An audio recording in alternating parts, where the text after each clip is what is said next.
It's Oregon basketball with Ernie Kent. 7 left. It's tied at 66. And Brooks will bring it all the way down court. Baseline jumper on the way. Good! With 13 seconds left. That's by 2. The backcourt a little bit as Brooks will work on Collison. Here we go. Collison to front court. Collison around a pick up top. Tries to go by. Spins, almost loses it. Back outside the ball. Chip, left-hand corner. Takes a long 3. Misses it. It's over! Oregon's won it! Chip missed a tough, long 3, and Oregon has beaten the #1 team in the nation, the UCLA Bruins, 68-66. What a day at MacArthur Court as the fans rush the court and the Ducks beat the #1 team in the country. A thriller at the pit and one that we will not forget for a long, long time. Hi, everyone. Joe Giansante, along with Ernie Kent. Forget a long time. We'll never forget that as long as we live. Absolutely not. What a great basketball game. Great environment. Matt Court was on fire, Joe. Did an outstanding job, those fans. Oh, we have so much to talk about over the course of the show. We're going to do some bonus coverage later. We've got some of the great wins in the history of Matt Court. This one's certainly going to fit right there. We'll give you a chance to talk about it as well. Boy, I mean, just a thrilling win to beat UCLA and to have people act like that at the end and to have it go down to the way it was. You couldn't script it out any better. I'm surprised to see you at work today because you were pretty fired up last night. All night, getting this ready. I thought when you talk about one of the all-time great college basketball games, you saw one of those yesterday, and it was just an awesome, awesome game from the beginning to the end. They made a great run at it. We made a great run at it, and we came out on top. Well, part of our special coverage today includes the inclusion of a new person. Normally, we don't do this on the show, but for this one, I figured we had to. We're going to welcome in Aaron Brooks, ladies and gentlemen, to the show. Aaron, congratulations, welcome, and thanks for getting up on a Sunday to come on in and visit with us. Before we even begin, where's the baby? The baby. I want you to hold the baby right here and see if you can concentrate with the baby sitting here. Nah, she's at home with Mom, so it's good to be here, though. Aaron, amazing weekend. I mean, from what happened against UCLA and then also with USC for you, and to keep at it and to go through everything you guys have been through to that game, to that win, what's it mean to you?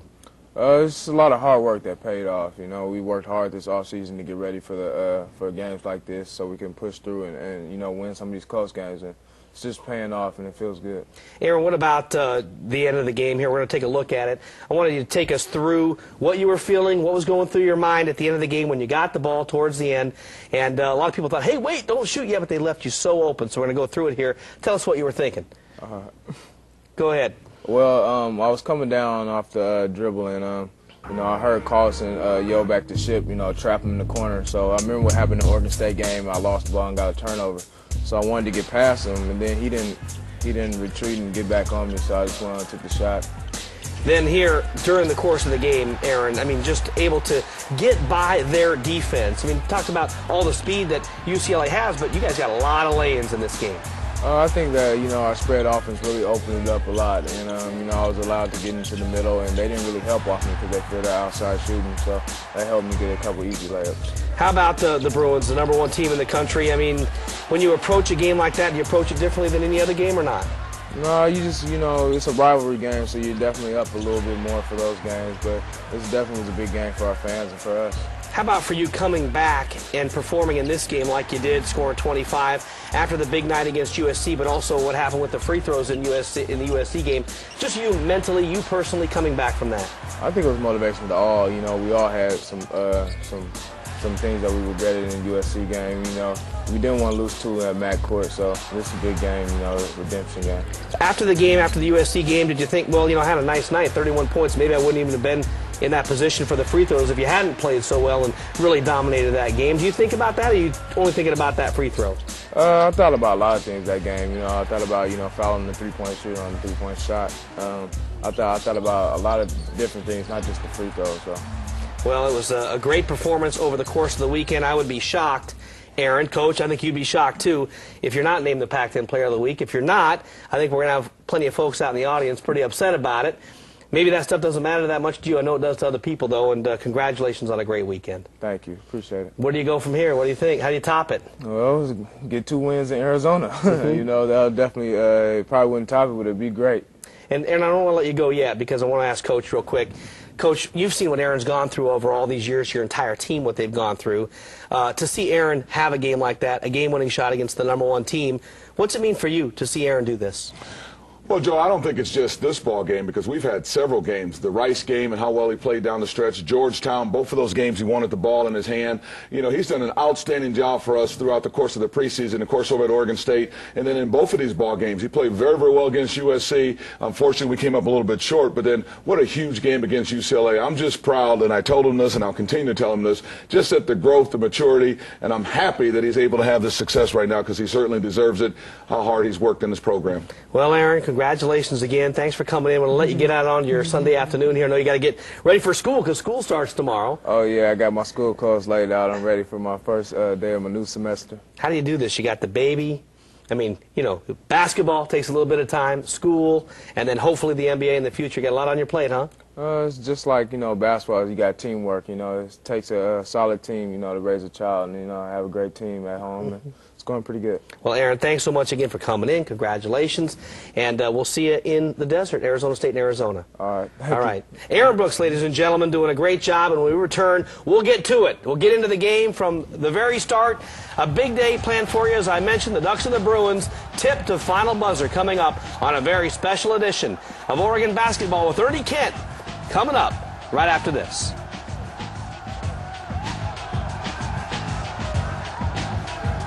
This Oregon Sports program is brought to you by Doyle's Harley-Davidson and Bi-Mart.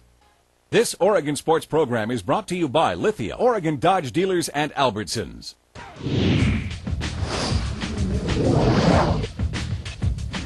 Welcome back, everyone. It's Oregon Basketball with Ernie Kent. What a weekend it was. Everybody just kind of, I think that people really don't want to move on. You know, they want to just celebrate it for a little while, and why not? It's a win against the #1 team in the country. Well, it would be nice to stay in the moment and just stay there forever, but unfortunately, we've got ball games to play and a lot of work to do to get ready for those ball games. This one, though, does require a little extra, not celebration, but you know, I'm trying to find the right word, just satisfaction because of what everybody has gone through.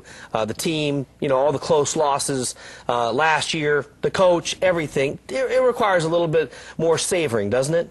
Well, I think just from the perspective of everything this team has been through, and then also everybody who talked about we were too small, we couldn't do this, we couldn't do that, defensively we're going to be in trouble with the smaller lineup, we have to make threes, we have to do this.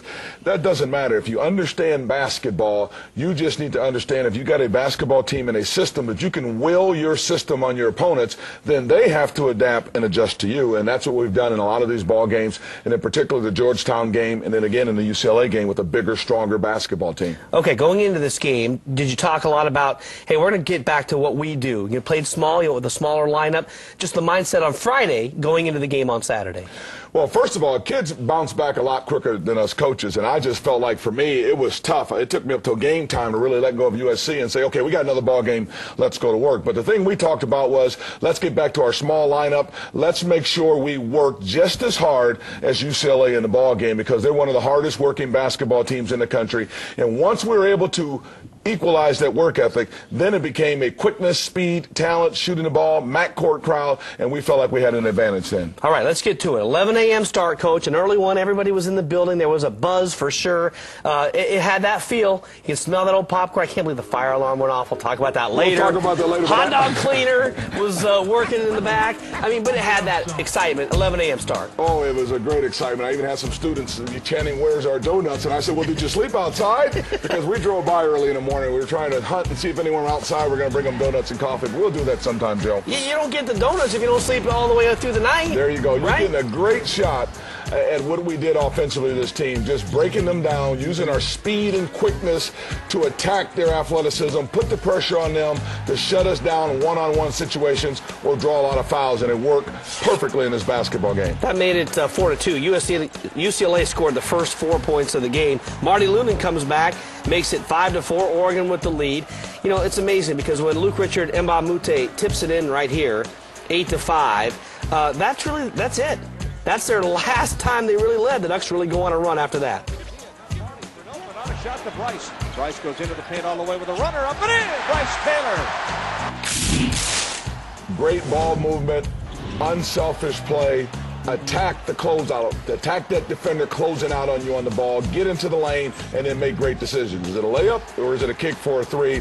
There's our offensive scheme right there. We're very, very effective at it, playing these 5 guards or 5 skilled perimeter players. Coach, I was counting 8 layups to really start the game for the most part. A couple of long shots, but getting in to the basket and not shooting as many 3 points as you were shooting. Well, Joe, and this is one against one of the best defensive teams in the country, and it's talked about a lot, their defense and everything. So, again, understand just how feared we are with our offensive set and our spread offense and how quick we are off the dribble with this smaller lineup on the floor. 14-10 right here. Aaron was in. We just had a chance to talk to him, and he's a pretty humble young man, but he played fantastic this weekend. Boy, you know, again, you talk about those 2 little guards. Twan Porter at 5'6", plays about 6 feet. Aaron Brooks at 6 feet. He plays about 6'6" because he's such a tremendous athlete.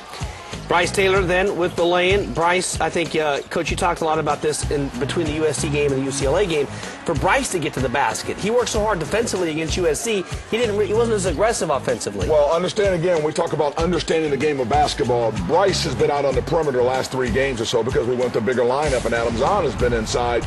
We put Bryce back inside as a small forward at the 4 spot, which gave him much more opportunities to slash to the basket. And again, what a great job offensively we did of spreading out this defense. Should have been a foul there and attacking him off the dribble. Yeah, Lorenzo Mata comes up at the end, and Aaron just showing a lot of toughness. So 18-11, Oregon had the lead. Now they put in some other guys. They went to their bench. Russell Westbrook, the lay-in, makes it 20-14 right here. And then Josh Shipp. You know, these guys are all parade All-Americans. They could go anywhere they want to play basketball. They supposedly have the greatest talent. Everybody they put in, you know, is an All-American player. Well, they're great players and great one-on-one players, and they scored the first 4 points in this game, and we immediately went to the matchup zone, and I thought that was a difference in the game. We got those athletes to stand around. They took some shots. They missed. We got out in transition. We really dictated and controlled the tempo of the game with our zone defense. Marty Lunin, boy, what an amazing growth process he's been through. I mean, he is just a man in the middle, 6'9", plays 6'11", 7 feet, does so much at both ends of the floor. Offensively, he can score inside, outside. He can beat you off the dribble. He's a great passer. And then defensively, really understands position basketball. And we'll talk about him late in the game when he puts that great defensive stop on Josh Shipp. 23-17, and then Iguchi, the offensive rebound and a tip in. Nice hustle by Chamberlain, 25-17. Everybody contributed at some point in this game. Well, I think that's the beauty of this basketball team, that we can do so much, we can play so many people, and all of them have something in their package that can help us win, be it an athletic tip-in, a defensive stop, a three-point shot, a drive to the bucket. Everybody we put in the game did something positive to help us win this basketball, which has been the case in all of our basketball games so far this season. Of course, UCLA is not going to go away. This is a great team. Josh Shipp, the tip-in, makes it 25-19, and then Shipp is going to get the steal right here. Turnovers, they were ball hawking a little bit. You know, Twan had some turnovers. Bryce there, 27-23. Well, Twan had some freshman mistakes, but that's okay. We kept him on the floor because he really frees up Aaron Brooks. Aaron Brooks is playing so well because we have taken him off the ball, and we just allow him to just go out and play the game. He conserves energy that way. He's not at point of attack on defense. He's one guy in the program the last couple of years that really hasn't had a really great sub there that we can come in and give major minutes. Well, Twan Porter gives Aaron Brooks a chance to have a great opportunity just to score the basketball. And you can see on every one of those plays, they can't guard you off the dribble. That's the big thing. Well, I don't think anybody has guarded us off the dribble all year long. I mean, USC, they zoned us because they feared the dribble so much, and we end up not shooting the basketball well in that ball game. But outside of that, we've been very, very effective in what we want to do offensively this year. They put a little run together. They cut it. Every time Oregon got out to 8 or 9, they would cut it back and come back. Here's Aboya. He just keeps working. 29-33. They're within 4 at this point, but like the game, every time you needed a big shot, you got one. Marty Lunin stops and hits the 3.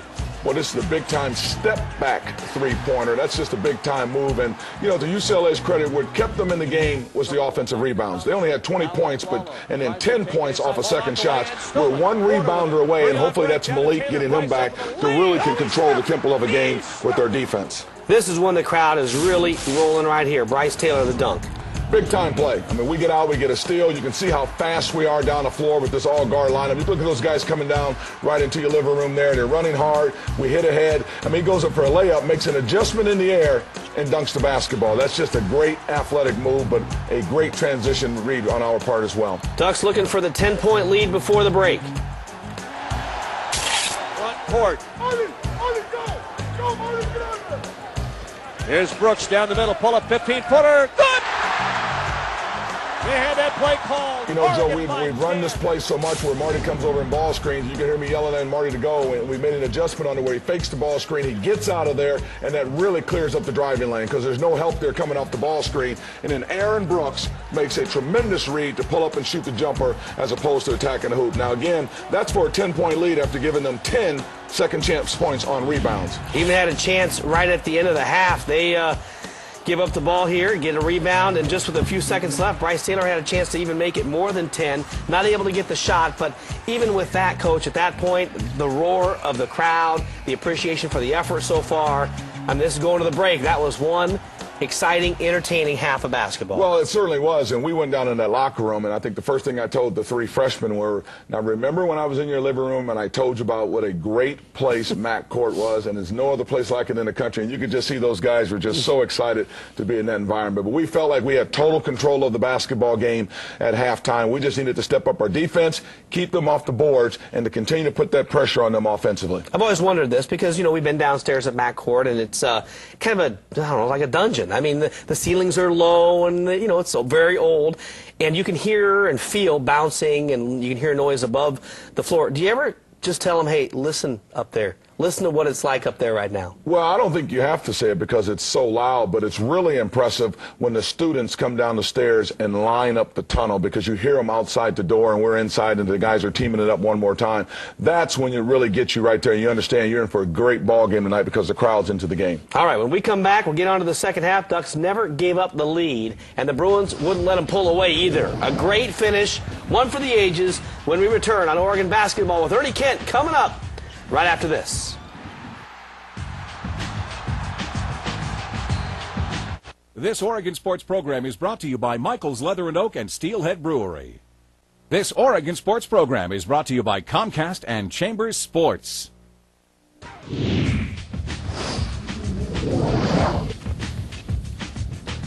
Welcome back, everyone. Oregon Basketball with Ernie, Kent, Joe, and the coach here as we get ready to go in the second half. Hey, when this happens, do you sleep? No. You don't sleep at all? Well, for me, I love to watch film, and I go back and watch tape. Win or lose, I like to watch it and break it down and watch it again. And during basketball season, it's always tough for me to sleep. But for some reason, I have a hard time.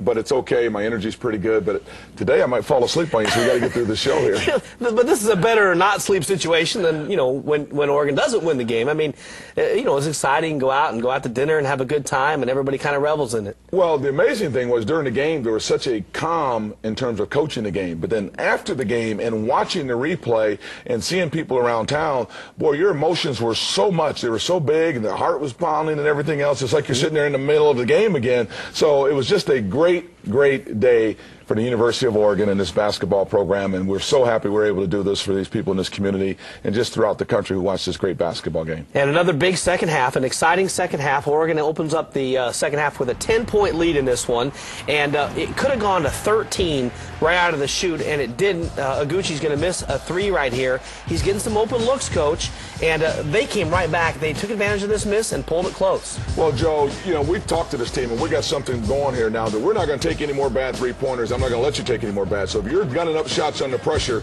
you might see a lot of substitutions. If you're pulling up shooting NBA threes, which I thought Champ needed to shoot a college three, which is much more effective. But as it was, we gave them an opportunity to put a little run on us coming out of the half, and that's not what you want to do against a great team like this. Yeah, they come out with two quick three-pointers. So just like that, it's 40-36. And here we go again. It starts to pull tight. Need a basket. They're on a run. Aaron Brooks. You can't say enough about his growth, and particularly, Joe, for everything that he's gone through, the attacks that have come this way after so many of those close games last year. You know, he made a comment earlier in the Oregon State game, they double team. He has grown, he understands, he recognizes situations better now, and certainly has the ability to know when we need a big bucket, and he steps up and comes through. 42-38. Handed it, get it into Taylor, left-hand corner. Rice will come off a screen, way outside, double team on him, and go to Lunan. Lunan goes inside, stops, and he's fouled. Oh, what a strong move by Marty Lunan. Now, Joe, that's a baseline rip-through against one of the best defensive teams in the country and a dunk over 3 guys down there. This is a result of his growth, maturity, and that is the summer conditioning program and all that work we put in the weight room and out on that track that allows him to elevate like that. So what a great move and a great confidence boost for Marty. So you go back out in front, 45-38 at that point. Aaron Aflalo starts to get it, the three-pointer, 45-41, and then Aaron Brooks. This is a show of 2 future NBA guys going at it. Well, I certainly hope so, because Aaron is just on a tear right now, Aaron Brooks. And, you know, it might take a right kind of team to look at him and feels comfortable with smaller point guards, but you got T.J. Ford playing in the NBA, and there's no way he shot the ball like Aaron Brooks coming out of college, but he's just having a phenomenal season so far. Tawan Porter hits a big 3 right here, makes it 51-44. It was a 4-point game. You just have to put in your mind, okay, what would happen if he would have missed it? They would have had the ball down 4. Well, understand something, because I talked to his coach again this morning. He says, Coach, I told you this kid has an amazing ability to hit big shots. And he says he will hit those same big shots even on the road. Now, Tawan, Chamberlain, Gucci, they are not back on their games yet, so there's a lot of growth potential still in this team, and obviously we don't even have Malik on the floor yet. Way up front against Collison. They clear out the right. He's going to pull in all the way with a glass. Shot in! Brooks around Collison. You can't stop him. You know, it's that old saying, and I know it's not always said in athletics that speed kills, but that's the way we use it in terms of just the quickness on the floor. When you can put speedy guys out there, quick guys out there, ball handling guys, skill guys that know how to pass the ball, spread out defenses, attack the gaps, it puts a lot of pressure on teams. Are you going to help and give up a 3, or are you going to allow us to get layups on you? And in this game, we got a lot of layups because they were so fearful of that 3-point shot. They come back, they put together a run. They put together a nice run. It was a 7-0 run, and the lead got right on down there, a 2-point lead. And again, Tawan Porter just pots it up. I mean, how big is that? That's huge for a freshman. I mean, no emotion whatsoever. And that's with Aaron Brooks sitting on the bench. That freshman steps up and looks him square in the eye and just puts a dagger in. He is a big-time player that's going to win a lot of basketball games here for the University of Oregon. He's a freshman that makes a lot of mistakes right now, but I can't say enough about what he has done for Aaron Brooks and his confidence. So 56-51, Chamberlain and Gucci drawing the contact and the foul, 59-51. So they made a run. You run right back and you grab a 9-point lead. And on this play right here, Tawan Porter fouled while he's shooting the 3, and he coolly steps up and hits all 3 free throws. Leading free throw shooter in the conference at 93% on the year. We make 19 out of 21 free throws in this ball game, and again, I think that tells you something about us as a team right now, that this is a very good basketball team. We can score in a lot of ways. We can do a lot of things and come at you in a lot of different ways as well. And as soon as we get healthy, we're going to have a lot more depth. It's going to make us even tougher. And here they come again, though. 62-55. Then it was 64-56 after the Brooks turnover. They cut it to 6 here. Aaron Aflalo with a layup. Then Tawan misses a 3 right here. That would have been a dagger. Had a couple chances. They come back, hit the 3, and make it 64-61. And, you know, this is for fans. It's nail-biting time. Well, it is, and we took a couple of bad shots. They are a championship team that's been to the championship game. They've been in a lot of tough battles. We knew they were going to make a run and come back. We knew we were going to have to close out the game, and they did a nice job. But to our credit, we did a nice job also because we made plays. Marty gets a big rebound. You get Mata to go over the back, steps up, knocks down the 2 free throws again. I still feel like we're in control of the basketball game here, even though they were making a run at us. Crowd chanting Marty, 17 for him. He deserved every chant he got. The turnover right here, Collison takes it up, fouled by Brooks, doesn't hit it, but goes to the line, makes 2 out of 3 here, Coach. Well, tough play here by Aaron. He did this in the USC game as well, and it's something we need to correct. But, you know, I thought the basket was bouncing up and down, and he missed one of the free throws, which really became a big miss for us. And, you know, we just kind of got into a situation where we're going to move that ball on you. You saw Chamberlain there hold it, not shoot it up. This is a tough, bad shot here by Bryce. And this is the growth that still needs to take place because they need to learn some of these things and understand the game. In that situation, you milk that clock more. And we give them an opportunity to come down. They hit a 3 over our zone, big 3 that ties the game up. We come back at them. Now, some people will say, hold the ball for 1 shot. But no, in this case, you know, Bryce Taylor should have pulled the ball out in that situation and maybe milked the clock a little bit more. We've got a timeout, and I'm holding that timeout to set up my defense when I need it. They come down, do a nice job of hitting a three to tie the game. They are a championship team, and they're not going to go away. This is a game that's played right through the buzzer. We come back at them with the timeout to go. Do you call it or not? The ball's in the hands of Aaron. He's under control. He knocks it down. Now you call the timeout, and you set up your defense. We beat UCLA at UCLA down there with Luke and Luke, being able to save a timeout, call it, and set up our defense to get our bigger guards on the floor. And this is just a nice move. Could have been a foul there, a blocking foul. Shoots a great shot over an outreach hand. We get the timeout. We get Tawan Porter off the floor, so the mismatch is gone. All 6'5" guards on the floor with Aaron Brooks, who plays 6'5", and we're going to switch everything. And as you see on the walk up here comes the first switch. Around a pick up top. Tries to go by. Spins, almost loses it. Back outside the ball. Chip, left-hand corner. Takes a long three. Misses it. It's over. Oregon's won it. You'll take a look at this again, and I talked about switching everything, put our switch team on the floor. You know, they miss an adjustment because Bryce falls down. We've switched everywhere, puts a big Marty Lunan on Chip, and this is a nice change that shot. Of course, if that lucky thing had gone on, we would be doing this show on Mac Court, on the floor. I would be out. You would be out. Oh, yeah. And you're talking about emotion, but it didn't. Look at that floor. People just going crazy and having a good day, and it was great that it was early in the day so it could make that ESPN sports cycle for the entire day. It was on their opens, it was in their shows, it was on their basketball show. Even Doug Gottlieb, who never likes to give the Ducks any credit, he was even giving the Ducks credit. So what a day, huh? We call that, you know, millions of dollars of free advertisement because that is great to be the first game on like that. It goes all out over the country, and all of those replays all night long. The games are going to be replayed again. That's a great situation for us. And how about the Ducks after it was over? You know, they felt great about getting the victory over the #1 team in the country. Definitely this last year, but for me it's been a buildup of the last 2 years just because we didn't really meet expectations, so we had a lot to prove, at least for myself and for us. So this was a huge game for us, and to beat UCLA at home and #1 ranked team in the country feels pretty good. We're really disappointed that we lost to USC, but I mean, they got us, so we really had to come out because you never want to lose 2 at home. And it just happened to be against the #1 team, so we definitely had to win, so it was big for us. Well, it just proves people wrong. All the doubters that don't think we're a high caliber team, and we feel like we have something to prove every time we step out on the court. And today, for example, playing against the #1 team in the country, you know, just look at that as an opportunity to show that we can play with the best. And really, we felt that way all season, and that's our job, just to come out and perform and just play to our best of our abilities. And even still today, I still don't think we played as good as we can. And for myself, I didn't have a great game, but that's the making of this team. We're going to have different guys stepping up each night, and they're going to be able to carry us. We all wanted it, you know. We lost a heartbreaker against USC, and you never want to fall, you know, under 500 in a Pac-10 play. So this is a big game. We didn't want to lose 2 at Mac Court. We just had to master intensity. We knew that UCLA was going to work hard for 40 minutes. That's what Coach stressed, and they did for 40 minutes, and we had to keep playing with them. And, you know, we outlasted them today.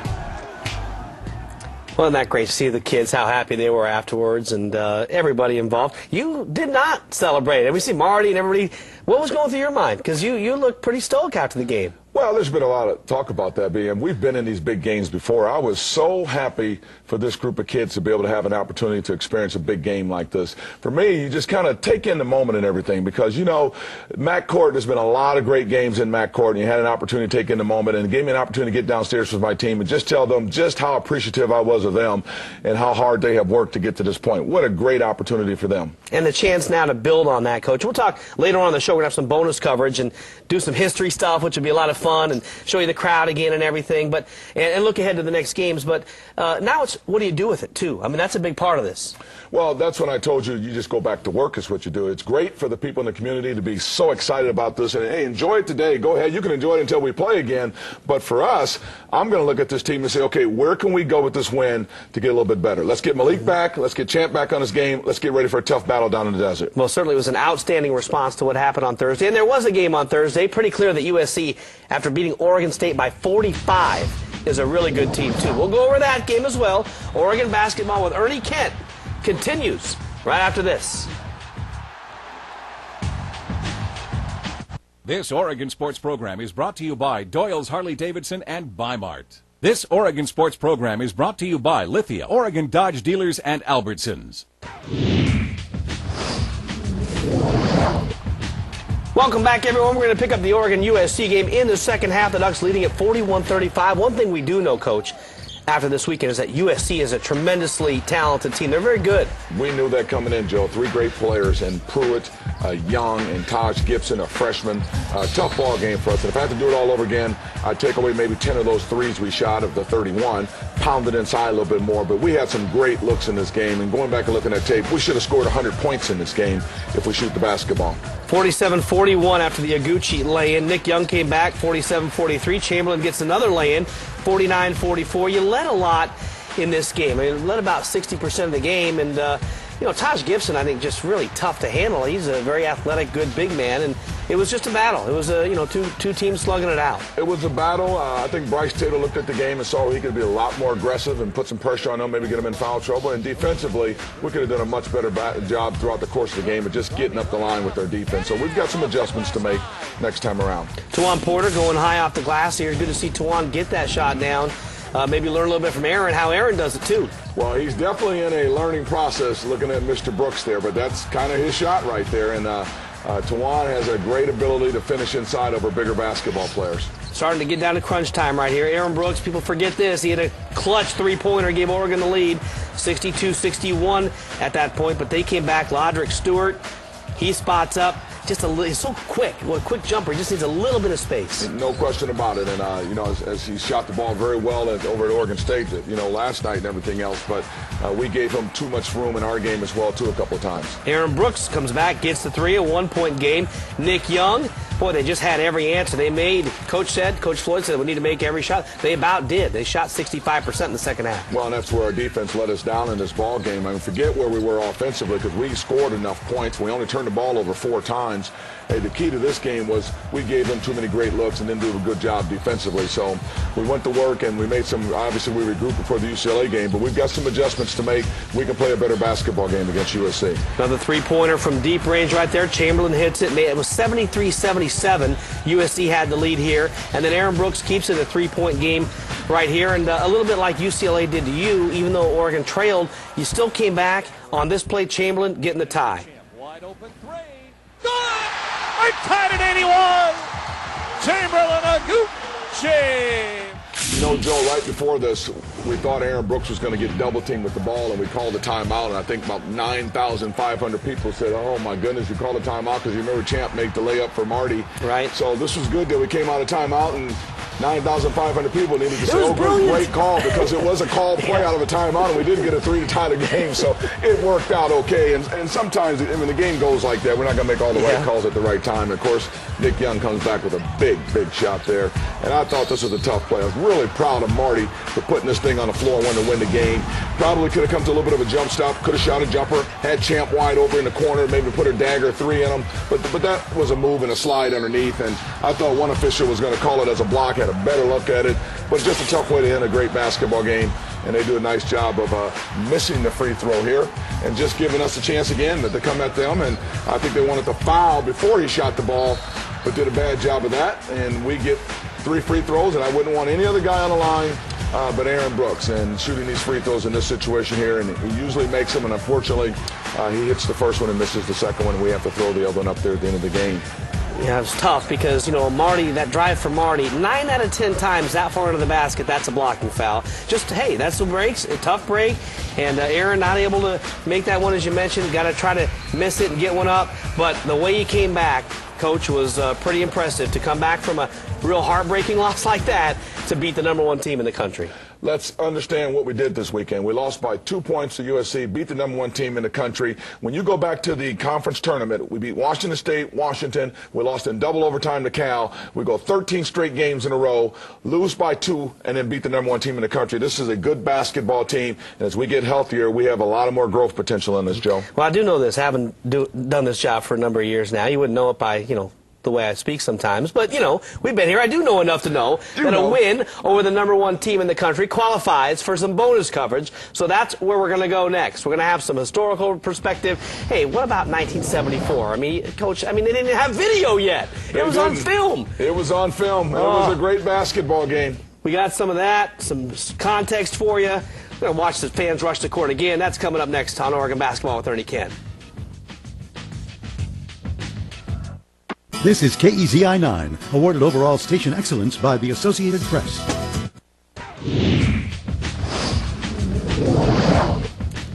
Welcome back. We talked a lot about UCLA's lost weekend back in 1974. That game, boy, it received national attention. Coach, you got to remember that, I mean, there was no Sports Center. There was just SI. That was it. That was as big as it got. No question about it, but what a great weekend that was for the state of Oregon and the University of Oregon, Oregon State, and to be able to beat the team. And, boy, they had a great basketball team. You see Walton there. Yeah. Wooden was the coach. Some great players on there. The era of the short shorts. So, last night, I went digging through it, Coach, the old archives and the film rolls. And look what I found. I found 1974 at the pit. It was the same. They were running in to get their seats at the pit. They were going crazy. So this is 1974, February 16th, against UCLA. Of course, Ronnie Lee. How about the Lone Ranger? Lone Ranger. Look at that. I'll tell you, I don't want anybody rushing to their closets, bring out any of that 73 plaid pants and all that stuff, but what a great clip there to bring back the old memories. Look at the old Bruin guy there. Yeah, I think he ends up shooting the Bruin. It looks more like a gopher. There you go. But what a great environment that was back in those days. I think the Lone Rangers just gave a whole new different perspective to Matt Court. And, of course, Ronnie Lee, one of the greatest players ever to play in Matt Court, maybe the greatest. Fabulous basketball player. Well, it came full circle, Coach, because it's certainly this win against UCLA may be one of the biggest wins in the last 25 years at Matt Court or so. And I thought it'd be fun to look at some of the others for some context over the years. And I thought, 98, Oregon beat UCLA. They were number 6. Hey, that's the first big win of the Ernie Kent era. Rush the court. I talked to the guys about that at breakfast. There was a game where he had 7 3-pointers down the stretch, and it was a phenomenal basketball game. We got to a great rhythm offensively. Coach, the other thing is you can't talk about great wins at Matt Court without looking at the miracle at Matt Court against Arizona State when you scored 6 points in the final 4 seconds of the game to beat Arizona State. And guess what? Here come the fans, rushing the court again. The game's never over. I remember some fan telling me they were down at University and 18th and heard that big roar. I said, oh, no, I missed it.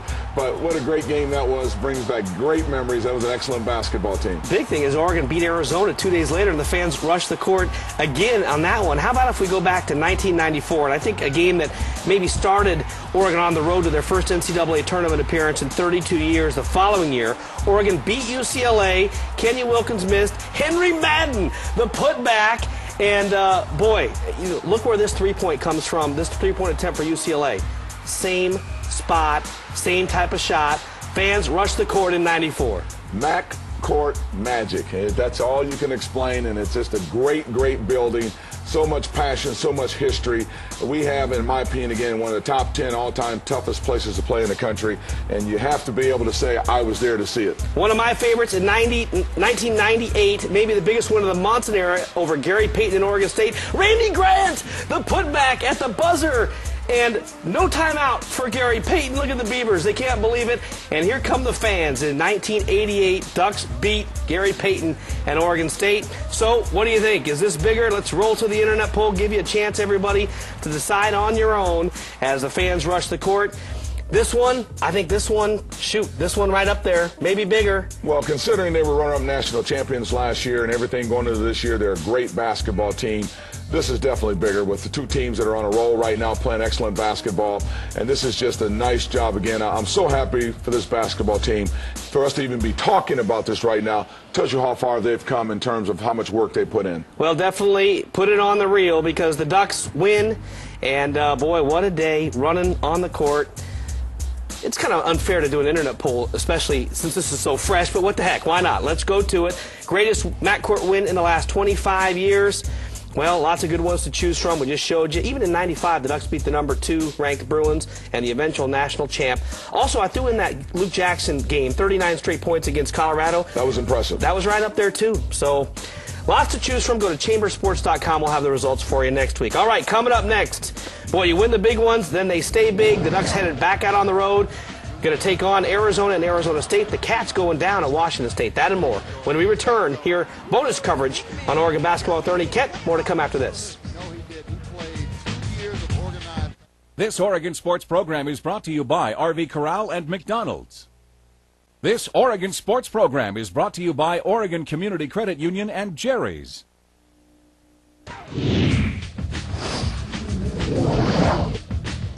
Welcome back, everyone. Let's talk about Arizona State heading on the road. Arizona State's a beatable team, but they have some talent. Her new coach, Herb Sendek. They got a great inside presence in Pendergraft. It's going to be a tough basketball game. Understand it again. There are no easy games in this conference this year, and even though we got a new system and everything, it's going to be a tough game for us. And a Thursday-Sunday deal. That's a little bit, Coach Smith is not here today. She's in Los Angeles, coming back with her team after being in Los Angeles. So you're going to have that same thing next weekend, Coach. So we won't be on until 11:30 because you play Arizona Sunday at 5 on national TV. Well, the good thing, they moved the game for national TV, and that exposure is great, but that's a long time for us to be sitting down there. We're going to have to really keep these guys busy with their academics and doing some things like that just to keep them focused on the game. And Arizona is a tough place to play, of course, and we'll see how the Ducks do next weekend. Tough trip coming up, but no matter whatever happens, nobody can take this one away from you. Absolutely not, and I want these guys to enjoy it until about tomorrow at 2 o'clock when we're in the weight room and getting back out on that court.